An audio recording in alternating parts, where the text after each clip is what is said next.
வணக்கம் மக்களே, நான் உங்களுக்கு ரூபேஷ் செத்ரி. இன்னைக்கு நம்ம செய்ய போகிற ஒரு ஃபேண்டாஸ்டிக் இதை சைனீஸ் தர்சன். ஓகே, எப்படி ரெடி பண்ணுற வாங்க வீடியோவில் பார்க்கலாம். நான் ஸ்ப்ரிங் ரோல் ஷீட் எடுத்துருக்கேன். இது ஸ்ப்ரிங் ரோல் ஷீட் ஈஸியாக மார்க்கெட்லேயே கிடைக்கும். ஓகே, பட் இதை நம்ம ஒரு கட்டிங் போர்ட்லேயே போட்டு இதை நம்ம லூனூஸ் மாதிரி நம்ம கட் பண்ண போகிறோம். ஓகே, நான் ஒரு பர்சன் தான் ரெடி பண்ணுறேன். ஸோ கொஞ்சமாக தான் கட் பண்ண போகிறேன். நீங்கள் கூட இதே மாதிரி கட் பண்ணிடுங்க கைஸ். ஓகே, இப்போ எல்லாமே நான் ஃபுல்லாக வீடியோ ஸ்கிப் பண்ணாமல் பாருங்கள். அப்படி தான் வீடியோ உங்களுக்கு தெரியும். ஓகே, அதனால இதை கொஞ்சம் லாங் இருக்குது, 2 நிமிஷம் வீடியோ தான். நீங்கள் ஃபுல்லாக பாருங்கள், அப்படி தான் தெரியும் கைஸ். கொஞ்சம் இதை கட் பண்ணிவிட்டு கொஞ்சம் கார்ன்ஃப்ளவர் போட்டு லைட்டாக நம்ம டஸ்ட் பண்ணுவோம். ஓகே, இந்த டஸ்ட்னா இதை நம்ம ட்ரையாக போட்டோன்னா இதை டஸ்ட் ஃப்ரை சொல்லுவோம். ஓகே கைஸ், கொஞ்சமாக இந்த ஸ்ப்ரிங் ரோல் ஷீட்டுக்கு டஸ்ட் ஃப்ரை பண்ணலாம். இப்போது ஒரு கடாயிலே போட்டிருக்கு. ஓகே கைஸ், கடாயிலே போட்டு இதை நல்லா கிறிஸ்பியாக நம்ம ஃப்ரை பண்ண போகிறோம்.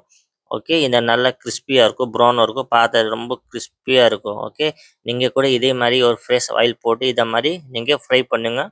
ஃப்ரை பண்ணி எடுக்கிறோம். ஓகே, எடுத்துகிட்டு ஒரு சைட்லேயே நம்ம இதை வைக்க போகிறோம். ஓகே, இப்போ இதை ஆயிலே எல்லாம் காலி பண்ணியாச்சு. லைட்டாக இப்போ போட்டிருக்கு சுகர். ஓகே, கொஞ்சமாக நம்ம தேவைப்படும் சுகர், கொஞ்சமாக தேவைப்படும் ஹனி. ஓகே, இதை வச்சு நம்ம நல்லா மிக்ஸ் பண்ணணும். இதை நல்லா மெல்ட் ஆகணும் கைஸ். ஈஸியாக ரெசிபி தான், நீங்கள் வீட்டிலே கண்டிப்பாக செஞ்சு சாப்பிட்லாம். ஓகே, இப்போ போட்டிருக்கு ஆரஞ்ச் க்ரஸ்ட். ஓகே, இதை மார்க்கெட்டில் கிடைக்கும் ஈஸியாக ஆரஞ்ச் க்ரஸ்ட். ஓகே, இந்த ஆரஞ்ச் க்ரஸ்ட் போட்டிருக்கு. இதை கூட வச்சு நல்லா குக் பண்ணணும். ஓகே, இதை மாதிரி நல்லா குக் பண்ணணும், நல்லா மெல்ட் ஆகணும், ஜெல்லி மாதிரி இருக்கணும். அப்புறம் நம்ம இப்போ போட்டிருக்கோம் sesame seed. Okay, sesame seed போட்டு இதை நல்லா டாஸ் பண்ண போகிறோம்.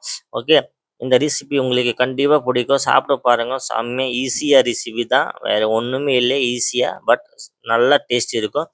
நம்ம இதுக்கு மேலே கொஞ்சமாக கார்னிஷிங் காக்கி இதை போடலாம், செஸ்மி சீட் போடலாம். ஓகே, கொஞ்சமாக செஸ்மி சீட் போடலாம், இன்னும் பார்க்கறது வேறு லெவலில் இருக்கும். இப்போ நான் மேலே கொஞ்சமாக ஃப்ரைட் ஐஸ்கிரீம் கூட போடலாம். ஓகே, பட் என் கூட ஃப்ரைட் ஐஸ்கிரீம் இல்லை, ஸோ நார்மல் ஐஸ்கிரீம் போட்டிருக்கு. ஓகே, இந்த